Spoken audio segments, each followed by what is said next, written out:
Alors moi, je suis Patricia Charton, vice-présidente, co-vice-présidente, puisqu'on est plusieurs, de Bioconsommateurs depuis fin 2023.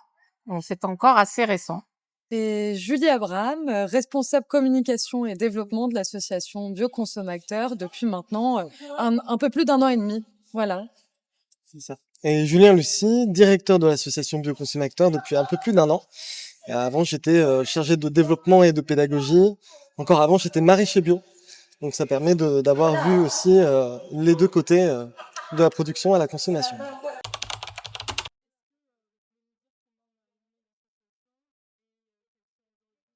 Alors l'association est née en 2004, à la base par des fondateurs de différents distributeurs dont Biocop, avec pour mission d'avoir un ensemble d'informations autour de l'agriculture biologique et de l'alimentation biologique. Aujourd'hui, l'association s'est développée et on a 3 axes principaux. Un axe d'information, bien sûr, où l'idée c'est de pouvoir à la fois pour le grand public, mais aussi pour les élus, les candidats, candidates aux élections municipales, avoir un ensemble de supports, donc des livrets qu'on vous présentera tout à l'heure par exemple, un livre qui sort, mais aussi des articles, des infographies, pour pouvoir vraiment sensibiliser sur ces questions à partir de données, sourcées, etc. Un axe sensibilisation, qui est plutôt notre cœur de métier, où on va intervenir dans les écoles, dans les collèges, dans les lycées, dans les universités aussi maintenant, avec un concours d'éloquence à destination des étudiants et étudiantes. Et enfin, un axe mobilisation, qui a pour but de regrouper les acteurs de la bio, du commerce équitable et de l'éducation populaire autour de grands sujets, d'où l'appel de Lorient qu'on a pu initier il y a un an.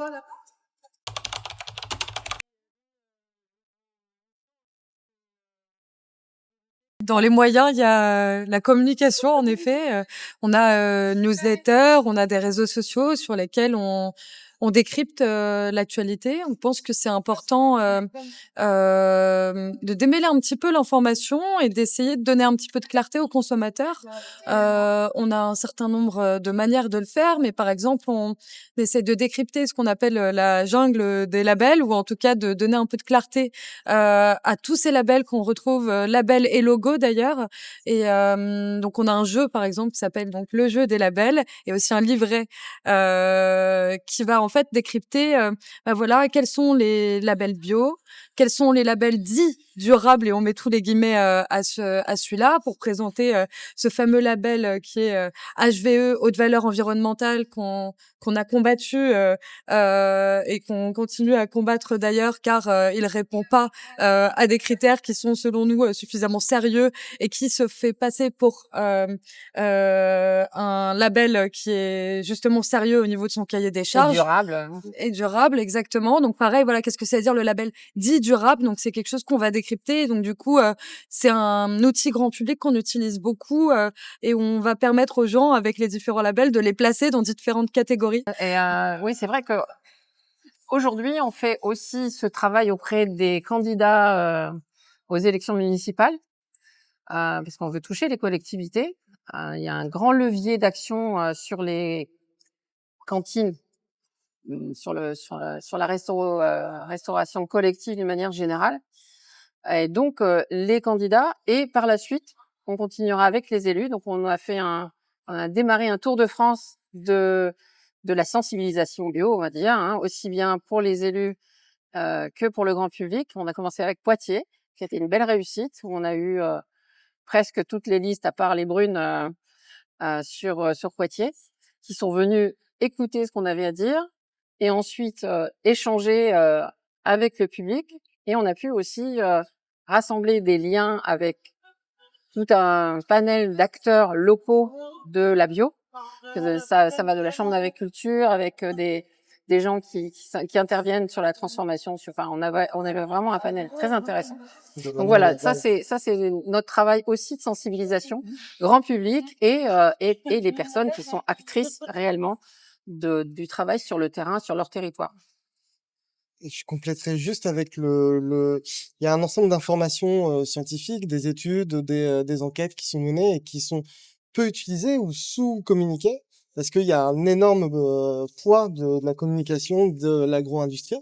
Donc, lutter contre ces fausses informations véhiculées à un coût de très gros moyens, ça fait partie de nos missions. Donc c'est pas toujours facile, mais comme pour toutes les actions qu'on essaie de mener, si on le fait en étant le plus fédéré possible avec les autres acteurs, on a un début d'impact. Je dis début d'impact parce qu'effectivement, on n'est pas sur la même catégorie de moyens, mais on se bat pour.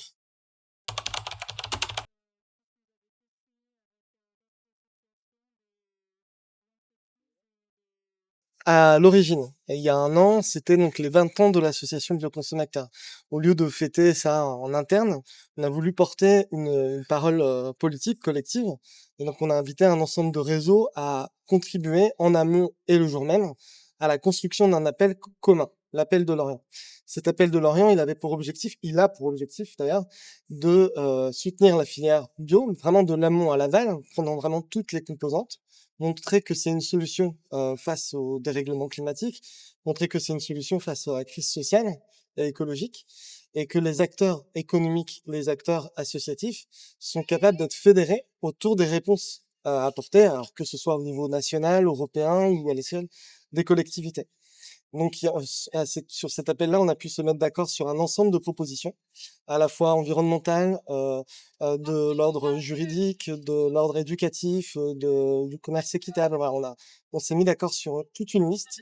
Et l'objectif après, donc qui a été rejoint, signé par des centaines de structures, c'était de pouvoir créer des livrets à destination à la fois des élus, des candidats, mais aussi et surtout aussi du grand public, sur les thématiques abordées: restauration collective, pesticides, commerce équitable, agriculture biologique, etc. Avec des documents qui sont chiffrés, sourcés, et qui peuvent être utilisés justement, comme on disait tout à l'heure, pour aussi lutter contre les fausses informations. Donc c'est à partir de ces livrets qu'on a ici que on arrive à faire des ateliers de sensibilisation avec des candidats candidates où on va leur exposer les chiffres sur les pesticides ou sur les possibilités, les exemples qui existent sur la restauration collective avec des cantines par exemple qui passent à 100% bio. Au niveau des livrets, je peux les montrer, je pense en tout cas.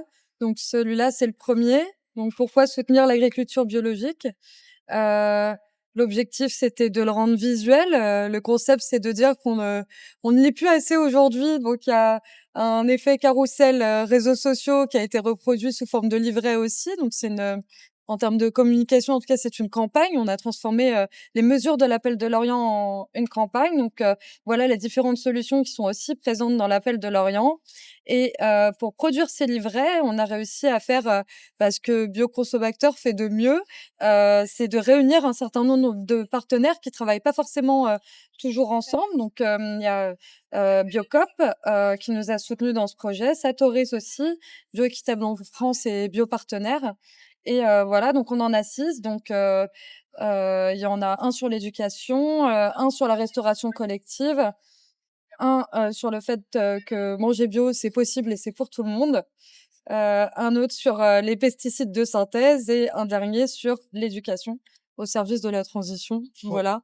Et on est ravis d'avoir pu sortir ces livrets. Et ce qui nous importe, c'est qu'ils puissent être utilisés par le plus largement possible pour, en effet, comme disait Julien, informer les consommateurs et aussi sensibiliser et interpeller les élus.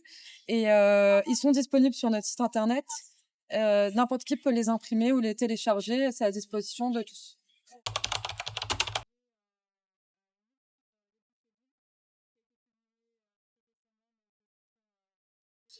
Mais là aussi, c'est la suite, hein, mais c'est la suite de l'appel de l'Orient et de l'appel à sensibilisation du grand public, des électeurs, des futurs élus et des collectivités de manière générale. On veut toucher tout le monde en fait, hein, avec ce petit livre qui reprend en fait les les combats de beaucoup d'agronomes, de gens qui se battent pour la santé de la population. Donc oui, au niveau de la forme, l'idée c'était de garder l'esprit de l'appel de l'Orient et de nos actions, c'est-à-dire de le faire collectivement. Donc c'est vraiment un livre collectif qui a 24 contributions de différents réseaux, de différentes personnalités, Génération Future, avec Nardine Verja, Marc Dufumier, Jacques Kaplan et beaucoup d'autres.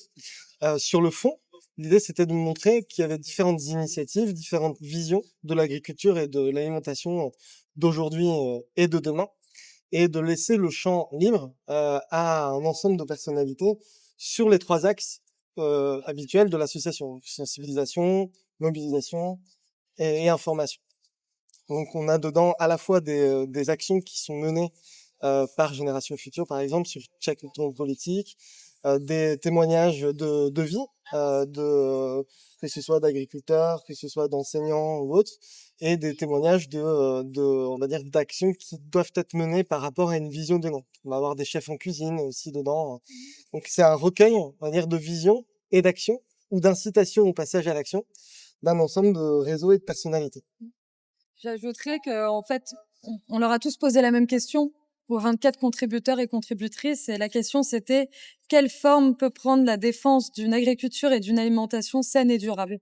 Donc, c'est vraiment dans cette notion de cette défense, enfin, ces actions qu'on peut mener, quelle forme est-ce qu'elles peuvent prendre. Et donc, voilà, c'était juste ce que je voulais rajouter. Et si vous souhaitez avoir d'autres noms de manière plus détaillée, il y a Benoît Biteau, qui est député, Anan Somi, Isabelle Bretonnier, Jacques Capla, Estelle Dubreuil, Marc Dufumier, Aïlo-Anne Dupuis, Frédéric Faure, Damien Gérard, Erika Giraud, Jean-Jacques Guerrier, Clément Hélary, Clémentine Hugo-Gential, Julien Quien, Joël Labbé, Blanche Laforie, Denis Léron, Marianne Langlais, Nadine Lauvergeat, Julien Lucie, Stéphanie Pajot, Philippe Pointreau, Louise Sénéchal et Lisa Serrero. Voilà. C'est des personnalités qui sont quand même connues aussi dans le monde de la bio. Oui, alors connu du grand public ou connu juste du secteur ou pas forcément particulièrement connu, mais spécialistes dans leur domaine. Comment dire Représentant un réseau, représentant. sinon. Oui, c'est ça. Et puis ça peut, enfin, par exemple, je sais pas si Aïe Lohan est particulièrement connue, mais voilà, elle a été formée à l'école de cuisine Ferrandi. Elle est passée d'une voie toute tracée en conseil en stratégie à la cuisine en 2018 et elle a ouvert le restaurant Saisonneau en 2020 où elle a réuni ses 2 passions, écologie et cuisine. Et elle avait aussi, enfin voilà, un avis à donner et on a essayé d'être les plus divers et variés possibles dans les personnes qu'on a fait, à qui on a proposé de contribuer pour avoir une vision globale et pas rester dans notre bulle, disons. Moi, j'ajouterais quelque chose, c'est qu'en fait, on parle de la bio, mais au travers de ce livre, on parle de la santé globale, pas seulement des humains, mais la santé des sols, de la biodiversité, bien sûr. Et c'est quelque chose qui est vraiment essentiel, quoi. À partir de l'alimentation, on peut avoir une action sur l'ensemble de la santé de sa famille, mais aussi du monde dans son intégralité.